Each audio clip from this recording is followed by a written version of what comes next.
حەفدە ساڵ بەسەر تیرۆرکردنی سۆرانی مامەحەمەدە. شۆڕشی تەواو نەکراوی سێبەری ئازادی و تیرۆر لە کوردستاندا لە نووسینی بەکر عوسمان. حەفدە ساڵ بەسەر تیرۆرکردنی دڕندانەی سۆرانی مامەحەمەد تێدەپەڕێت. حەفدە ساڵ بەسەر شەوی 21 تەمووزی 2008دا تێپەڕیوە کە سۆرانی مامەحەمەد ڕۆژنامەنووسێکی تەمەن 23 ساڵ کە لە لڤین مەگەزین کاری دەکرد لە بەردەم ماڵەکەی خۆیدا لە شاری کەرکووک بە گوللە کوژرا. تیرۆرکردنی ئەو شەپۆلێک بوو لە شۆک بۆ ڕۆژنامەنووسان و هەڵسوڕاوانی کۆمەڵگەی مەدەنی.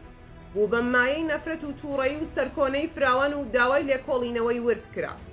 بەڵام دوای حەفدە ساڵ ئەنجامدەرانی ئەم تاوانە قێزەونە بە ئازادی دەسوڕێنەوە. تا ئێستا نە کەسێک دەستگیر کراوە و نە کەسێک تۆمەتبار کراوە.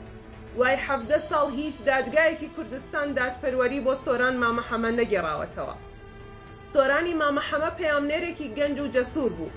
بە لێکۆڵینەوە ڕەخنەگرانەکانی لە گەندەڵی و پێشێلکردنی مافی مرۆڤ و خۆدان لە قەرەی پرسە هەستیارەکانی دیکەی ناو هەرێمی کوردستان ناسرا بوو. دەنگێکی دیار بوو لە ئاشکراکردنی گەندەڵی و پێشێلکاریەکان. راپۆرتەکانی دەربارەی گەندەڵی و پێشێلکردنی مافی مرۆڤ هەروەها دەربارەی تێوەگلانی هێزە ئەمنیەکان بوو لە تاوانکاری. لا دوا راپۆرتیدا کە ناوی لەشفرۆشەکان کەرکووک داگیر دەکەن، ئاماژەی بە تێوەگلانی بەرپرسە باڵەکانی پۆلیس و دەستگا ئەمنی و حیزبیەکانی کردووە لە بازاڕی لەشفرۆشی و کڕین و فرۆشتن بە جەستەی مرۆڤەوە. تیرۆرکردنی سۆران تەنیا بێدەنگکردنی یەک دەنگی بوێر نەبوو، بەڵکو هێرشێک بوو بۆ سەرخودی ئازادی ڕادەربڕی. چیرۆکەکەی ئەو و چیرۆکەکانی سەردەشت عوسمان، کاوەگەرمیانی، وێداد حسێن و ئەوانی دیکە چیرۆکی بڕینی زمانی ئەو ڕۆژنامەنووسانە بوو کە بوێرن لە ئاشکراکردنی گەندەڵی بنەماڵەکان و دەسەڵاتی چینی بۆژوازی و خراپ بەکارهێنانی دەسەڵات لە هەرێمی کوردستاندا. سۆران پێش کوشتنی چەندین جار هەڕەشەی کوشتنی لێکرابوو. لە نێوانیاندا پەیامێکی ساردکەرەوە هەیە لە 15 ئایاری 2008 لەلایەن سەندیکای ڕۆژنامەنووسانەوە دۆکۆمنت کراوە. سەرەڕای هەڕەشە و چاوسوورکردنەوەکان ئامادە نەبوو بێدەنگ بێت. دواتر ئەحمەد میرە سەرنووسەرەکەی ڕاگەیاند کوشتنی سۆران بۆ بێدەنگکردنی دەنگە ئازادەکانی کەرکووک بووە. شەوی تیرۆرکردنی چەکدارانێکی نەناسراو کە ئۆتۆمۆبیلێکی جۆری BMW-یان لێخوڕیوە لە دەوری ماڵەکەیان لە گەڕەکی شۆریجە بۆسەیان بۆ داناوە و تەقەیان لێ کردووە. شاید حاڵان باسییان لە پلانێکی نەخشە ڕێژکراو کردووە، نەک کردەوەیەکی تونند و تیژی هەڕەمەکی. دۆسیەکەی وەک دۆسیەی زۆرێک لە ڕۆژنامەنووسانی دیکە کە لە کوردستانی عێراق تیرۆر کراون تا ئێستاش هەوڵی دیزە بە دەرخۆنەی دراوە. ئەمەش خۆی بەڵگەیەکی بەهێزە لەسەر سەرکوتکردنی سیستماتیکی دەنگە ناڕازیەکانی کوردستان. بەڵگەیەکی ئاشکرایە بۆ خەباتی بەردەوام لە پێناو دادپەروەری و لێپرسینەوە لە تیرۆرەکان. لە هەمان کاتدا بیرهێنانەوەی و مەترسیانەیە کە ڕوبەڕووی و کەسانە دەبێتەوە کە دەوێرن بەڕاستی بەرامبەر دەسەڵاتی ستەمکار قسە بکەن. مایە پوچی سیناریۆی دادگاییکردنی بووکژانی سۆران ڕووداوێکی نامە و سیر نییە. دۆسیەکەی بۆتە هێمای پاراستنی بووکژانی ئەوانەی لە کوردستاندا ئازادی خوازن و ڕۆژنامەنووسان تیرۆر دەکەن. ژمارەیەکی زۆر لە چالاکوانی مەدەنی و سیاسی و ڕۆژنامەنووسانی دیکە هەن کە زۆر جار بە شەهیدانی قەڵەمیان یان بەختکردوانی دەنگی ئازاد ناو دەبرێن. بەهۆی ڕەخنەی سیاسی و نووسین و کاری ڕۆژنامەوانی کوژراون یان هێرشیان کراوەتە سەر. دۆسیەکانیان لە سیستەمی دادوەریدا بە بێباکی فەرامۆش کراوە. ئەم نەبوونی لە پرسینەوە بەربڵاوە کەشی ترس و تۆقاندن بەرپا دەکات. کەشێک کا ڕاپۆرتکردنی ڕاستیەکان جڵەو دەکات و ئازادی ڕادەربڕین بە پۆستاڵی دەستگا تیرۆریستیەکانی دەسەڵات دەهاڕێت. دووبارە بوونەوەی سیناریۆی شکستی دەسەڵاتی دادوەری کوردستان لە دادگاییکردنی بووکژانی سۆران و سەردەشت و کاوە و ویداد و هەمووانی تردا هیچ گومانێک لا ناسەر بەخۆی دەستگای دادوەری و پاشکۆبوونی بۆ سیستمی حکومڕانی ناهێڵێتەوە. ڕەخنەگران ئاماژە بە سیستمی مافیایی و دەستێوەردانی سیاسی و لانگری لە بەرژەوەندی حیزب و بنەماڵە دەسەڵاتدارەکان دەکەن وەک هۆکاری سەرەکی لە شکستی دەستگای دادوەری. بۆیە دۆسیەی سۆران بە تەنیا کوشتنی یەک ڕۆژنامەنووس نییە، بەڵکو بەشێکە لە پلانێکی سیستماتیک بۆ خنکاندنی دەنگە ناڕازیەکان. دوای 17 ساڵ بانگەوازی دادپەروەری بۆ سۆرانی مامەحەمە و شەهیدانی قەڵەمی دیکە وەک جاران بەهێزی خۆیان ماونەتەوە و هەر بەکراوەیش دەمێننەوە. خەڵکی ئازادی خواز و خانەوادەکانیان بەردەوام پێداگیری دەکەن لەسەر لێپرسینەوە و لە بیرکردنیان ڕەت دەکەنەوە.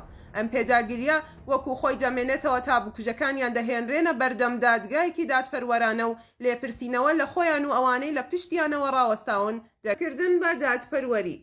هەردوای ڕووداوەکە پۆلیسی کەرکووک بەڵێنی لێکۆڵینەوەی وردیدا بە دۆخێکی جددی ناوی برد کە شایەنی سەرنجی تایبەتە، بەڵام دوای 17 ساڵ هیچ لێکۆڵینەوەیەکی باوەڕپێکراو نەکراوە.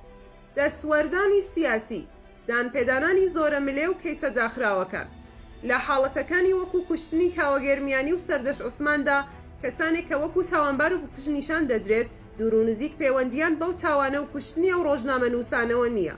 ئەمانە لەسەر تاوانی ترگیراون و لەژێر گوشار و ئەشکەنجەدا ناچار دەکرێن بەرپرسیارەتی تیرۆری ئەم کەیسانە بگرنە ئەستۆ. ئەمە لە کاتێکدا تاوانبارانی ڕاستەقینە ئازادانە دەسوڕێنەوە و ڕەنگە بۆ تیرۆری کەسانێکی دیکەی ناڕازی ئامادە و تیار بکرێن، چونکە باندی نوخبەی سیاسی دەسەڵاتدارن. گەمەی دادوەری دادگاکان لە کوردستان چەندین جار لە لێکۆڵینەوە لە دۆسیەی ڕۆژنامە نووسان شکستیان هێناوە. وەک پارێزەر کاوەلەتیف ئاماژەی پێکردووە هەرگیز ئەو کەسانە نادۆزنەوە کە بکوژەکانیان ناردووە. خانەوادەی سۆران وەک خانەوادەی ڕۆژنامە نووسە کوژراوەکانی دیکە لە دۆخێکی پڕ لە ئازاردا بەجێ هێڵراون. براکەی فەرمان مامە حەمە لە ساڵی 2024دا بەداخەوە دەڵێت دوای 16 ساڵ هیچ پێشکەوتنێک لە دۆسیەی براکەمدا نەبووە. 17 ساڵ کاتێکی یەکجار زۆرە بۆ چاوەڕێی دادپەروەری، بەڵام تا دادپەروەری بەدەستنێت شەڕەکە بەردەوامە. دۆسیەی سۆران وەک دۆسیەی سەردەش عوسمان و کاوەگەرمیانی و ویداد حسێن بەکراوەیی دەمێنێتەوە، نەک لە بەردادگاکان، بەڵکو لەبەرەوەی هاوڵاتیان و کۆمەلگای کوردستان ڕەتی دەکەنەوە لە بیریان بکەن. بۆیە تاو کاتەی بکوژەکان دەمامەکیان لەسەر هەڵدەگیرێن و لە دادگایەکی دادپەروەرانەدا سزای خۆیان وەردەگرن، دۆسیەکانیان بەکراوەیی دەمێنێتەوە. زاراوەی تیرۆر زۆر جار وێنەی گروپە تونندڕەوەکان وەبیر دەهێنێتەوە، بەڵام لە سایەی دەسەڵاتی بنەماڵەییدا کە وەکو نوێنەری چینی چەوسێنەر خۆی داسەپاندووە و بۆ ئەم مەبەستەش ئازادی دەخنکێنێت و بە شێوەی سیستماتیک دەنگە ناڕازیەکان لە ڕێگەی کوشتنەوە سەرکوت دەکات، شایەنیەوەیە ناوی بنرێت تیرۆریزمی دەسەڵات یان بنەماڵە. کاتێک ڕۆژنامە نووسان لەسەر راپۆرتەکانیان دەربارەی گەندەڵی یان پێشێلکردنی مافی مرۆڤ دەکوژرێن و هەرگیز بکوژەکانیان نادرێنە دادگا، ئیترەوە ناردنی پەیامێکی ڕوونەکان بنەماڵە دەسەڵاتدارانە دەوڵەتی بنەماڵەییان بەرپا کردووە. هەرەمێکیاندا مەزراندووە کە فەرمانەکان لە لووتکەی بنەماڵەوە دەردەچن و ئیتر هەموو ئاستەکانی هەرەمەکە بە شێوەی ڕەها گوێڕایەڵن. هەر هەمان بنەماڵەکان کۆنتڕۆڵی ئابووری و دەستگای هەواڵگری و میدیا و دەسەڵاتی دادوەری دەکەن. ئەوەی ناوی جیاکردنەوەی دەسەڵاتەکانە و ئەوەی ناوی چاودێری سربەخۆیە هیچ بوونێکی نییە. لەم سەردەمەی کوردستاندا بەردەوام پێمان دەوترێت کە شەڕ کۆتایی هاتووە. ئێمە ئێستا ئازادین، ئێمە سربەخۆییمان هەیە، بەڵام ئەوە چ جۆرە ئازادیەکە کە لە سایەیدا ڕۆژنامە نووسان لەسەر ئەنجامدانی کارەکانیان دەکوژرێت؟ چ جۆرە سربەخۆییەکە کاتێک قسەکردنت ژیانت دەخاتە مەترسیەوە؟ تەنانەت ئەوە چ جۆرە دیموکراسیەکە کە ڕەخنەگران تیرۆری یا زیندانی دەکرێن و بکوژانیش پاداشت؟ لە سیستمێکی وادا دەنگی ئازاد دەبێتە مەترسی بۆ خاوەنەکەی.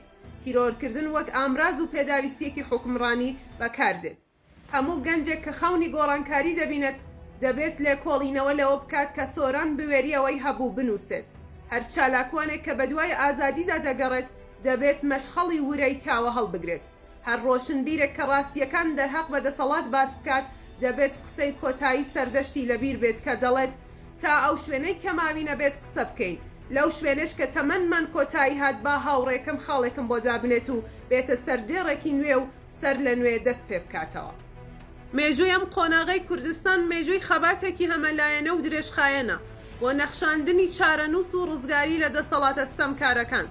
خەڵکی کوردستان زیاتر لە 3 دەیە بەرگەی ئازارێکی بێئەندازەی گرتووە، لەوانە سەرکوتی سیستماتیک، تیرۆری دەنگی ئازاد، دزینی ژیان و بەرەی ڕەنج و برسیکردنی هاوڵاتیانی کوردستان، تیرۆرکردنی سۆران، سەردەشت و کاوە و ویداد ڕووداوی هەڕەمەکی و تووڕەبوونی کەسی لە پشتیانەوە نییە، بەڵکو هەر یەک لەمانە سات و لایەنێکی ئەم خەبات و ئەو مێژوە نوێیە، بەشێکە لە چالنجی و خەڵکەی کە ڕەتی دەکەنەوە حکومڕانی بنەماڵە وەک چارەنووس قبوڵ بکەن. ئێستا دەبینین هاوکێشەی تریش بۆ سەرکوت زیادی کردووە.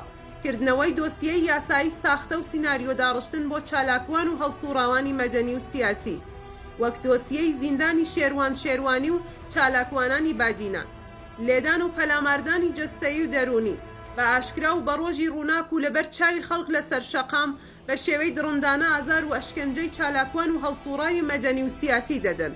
بێشەرمانە لە کاتی هێرشەکەدا هەڕەشەش دەکەن ئەگەر بەردەوام بیت لە قسەکردن دەگەڕینەوە بۆ کوشتنت. چەند ڕۆژ لەمەوبەر پارێزەر شوان سابیر لە نێو شاری هەولێر لەسەر شەقام لەلایەن هێزێکی تایبەت بە شێوەیەکی نامرۆڤانە و بەربەریانە پەلاماردرا و هێرشی کرایە سەر. سەیرەکە لەوەدایە هەموو ئەو تاوان و پێشێلکاریانە ناودەنێن حکومڕانی. ئەمڕۆ ئەرکی ئێمە و هەموو ئەوانەی باوەڕیان بە دادپەروەری هەیە شکاندنی بێدەنگیە، شکاندنی ئەو بێدەنگیەی کە دەستی تاوانکار هەوڵی بۆ دەدات، شکاندنی بێدەنگی بۆ ئەوەی نەک تەنها بکوژەکان ئاشکرا بکرێن بەڵکو کۆتایی بەو سیستمەش بێت کە دەیان پارێزێت. یادکردنەوەی سۆران یادکردنەوەی خەباتی بەردەوامینەوەیەکە، خەباتێک کە ڕاوەستان ناناسێ. شەڕی ڕاستەقینە هێشتا بەردەوامە، شەڕێککە بۆ پاراستنی حورمەت و لێپرسینەوە لە تاوان و دەستەبەری ئازادی و مافە سەرەتاییەکانی خەڵکی کوردستانە. لەم شەڕەدا کەسانی وەک سۆران مامەحەمە، کاوە گەرمیانی، سەردەش عوسمان و وێداد حسێن تەنها قوربانی نین، پاڵەوان و پێشەنگ و هێمای بەرخۆدانن. پەیامەکانیان مانیفێستی شەڕەکانە، شەڕی خەڵک لەگەڵ دەسەڵاتی ستەمکار و سەرکوتگەر، تاکو ئازادی و یەکسانی هەرگیز لە ڕاوەستان نەیە. بەرز و بەڕێز یادی سۆران و ئەو کەسانەی لە پێناوی ژیان و ئازادی و یەکسانی گیانیان بەخت کرد. تێبینی باسی 17 ساڵ بەسەر تیرۆرکردنی سۆرانی مامەحەمەدا درێژەی هەیە.